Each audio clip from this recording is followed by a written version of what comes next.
The Club Leadership Handbook contains a fair number of entries to do with the way the activities performed by the club committee affect the club members. We have the club community, certain club meetings, club member numbers, and club member education, and club public relations. So in regards to what is contained in the Club Leadership Handbook, we mostly have entries here in regards to club member education and in regards to the club numbers, plus a number of entries, if I am not mistaken, here, to do with club public relations as well. We have added a few more entries and I'd like to talk you through those. By the way, the event activity priority, this is a priority I've assigned. Just really any club committee is very welcome to change those priorities. It just seemed to make sense to find some sort of prioritization so that, for instance, if we want to just keep things simple for ourselves, we could just start off by only looking at key activities and events and important activities and events, to just have a short list in front of us. So in regards to club meetings, well, the new committee runs the first meeting in July. Don't want to miss that. So that's an important event, which is not specified in the Club Leadership Handbook, probably because that's pretty obvious that the new committee does that. But then all these other entries from the Club Leadership Handbook are, of course, all to do with ascertaining members' educational goals, what their interest and engagement is, and then to plan out for the year to fulfill those goals. And of course, a key activity are the renewals as well. If we want to cast the net a little wider and also look at other types of activities, of course, we can here add what I've labeled as bonus activities, or where it depends on the club.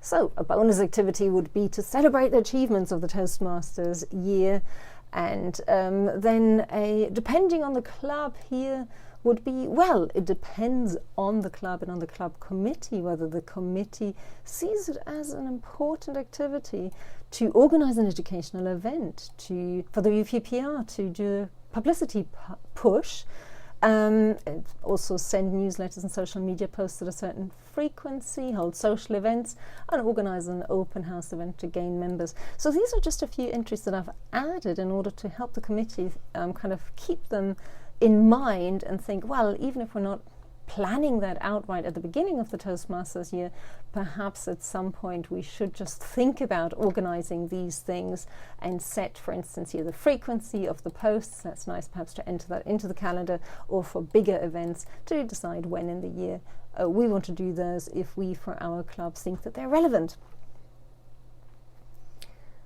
What we haven't got on this list right now, which I would quite like to look at separately, would be the incentives.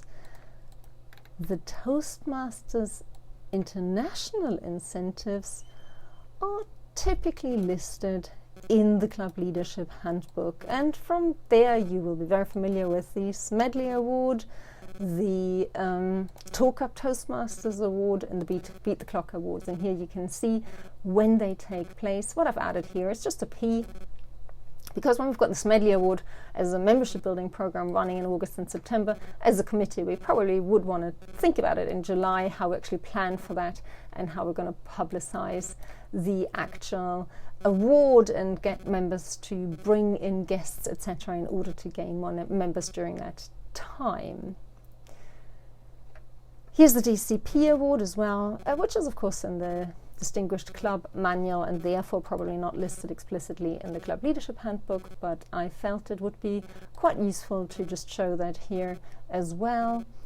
And then what we don't have in the Club Leadership Handbook are the district incentives. So they are shown here as well, just because I felt it would be quite useful to show those deadlines as well, so that, for instance, when the Vice President of Membership maps out their year, assuming they would want to pursue some or all of these awards, that they know exactly when the various deadlines are and see when to gain those awards by and bring the right number of members in, or having the right number of renewals. And the same here as well, of course, for the Vice President of Education in terms of educational award-related incentives. So these are the incentives. If we now just switch that back to show everything, what we have on the club calendar in terms of entries to do with the actual club members, be it the membership strength, anything to do with PR, special meetings, or with club member education, that's listed when we're filtering here for anything to do with beginning with club. And we can see here how it's mapped out over the year, where we know the dates already, or where the gaps are here. We can see how the committee might like to map these things out themselves.